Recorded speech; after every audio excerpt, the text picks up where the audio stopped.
राधा कृष्ण और यमुना के रहस्यमयी जलद्वार। प्रस्तावना।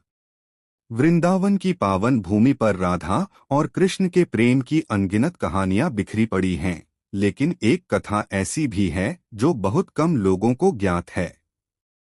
यह कथा जुड़ी है यमुना नदी के रहस्यमयी जलद्वार से, जिसका रहस्य जानने का साहस बहुत कम लोग कर पाए हैं। कहानी की शुरुआत। एक दिन राधा और उनकी सखियां यमुना किनारे कदम के पेड़ के नीचे बैठी थीं। अचानक एक वृद्ध साधु वहां आए। उनकी आंखों में एक अजीब सी चमक थी, मानो वे कोई गूढ़ रहस्य जानते हों।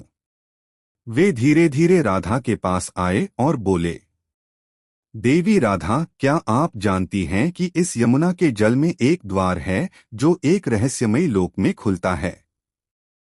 राधा ने उत्सुकता से पूछा, कैसा द्वार? और वह कहाँ जाता है? साधु मुस्कुराए और बोले, यह कोई साधारण द्वार नहीं, बल्कि स्वयं भगवान विष्णु के अदृश्य लोक की ओर जाने वाला मार्ग है। परंतु इस द्वार तक पहुंचना अत्यंत कठिन है। केवल वही इसे पार कर सकता है जो निस्वार्थ प्रेम से परिपूर्ण हो।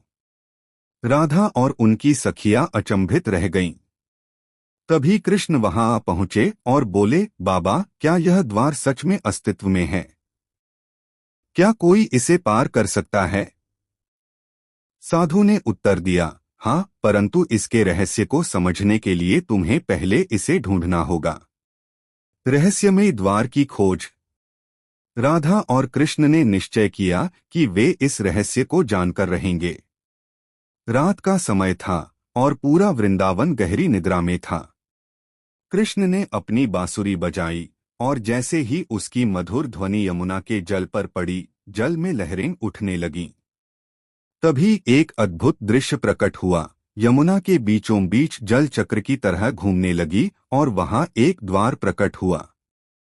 राधा और कृष्ण ने एक दूसरे की ओर देखा और बिना कोई समय गवाए वे जल में प्रवेश कर गए। जैसे ही वे उस द्वार के पास पहुंचे, उनके चारों ओर का दृश्य बदलने लगा।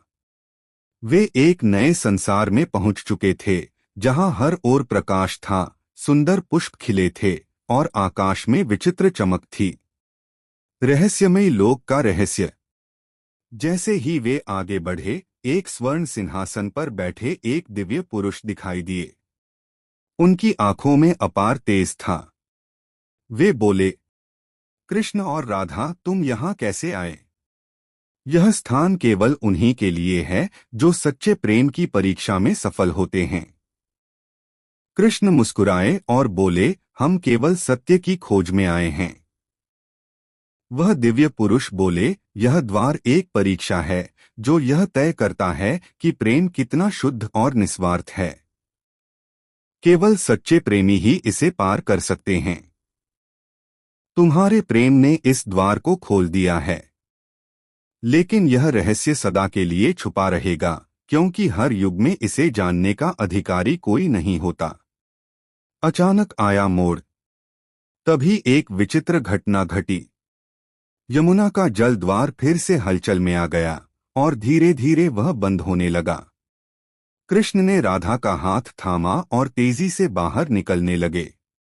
जैसे ही वे बाहर आए, द्वार अदृश्य हो गया। राधा ने कृष्ण से पूछा, क्या हम सच में किसी दूसरे लोक में गए थे या वह केवल एक दिव्य माया थी? कृष्ण मुस्कुराए और बोले, कुछ रहस्य सदा रहस्य ही रहने चाहिए, प्रिय। राधा मुस्कुराईं, लेकिन उनकी आंखों में आज भी उस अद्भुत संसार की झलक थी। समाप्ति। उस दिन के बाद वृंदावन में कभी भी वह द्वार नहीं खुला, लेकिन कहते हैं कि आज भी पूर्णिमा की रात जब कृष्ण की बांसुरी यमुना के जल में गूंजती है, तो कुछ क्षणों के लिए वह द्वार प्रकट होता है। परंतु उसे पार करने का साहस बहुत कम लोगों में होता है। क्या आप भी कभी उस रहस्यमयी द्वार की खोज करना चाहेंगे?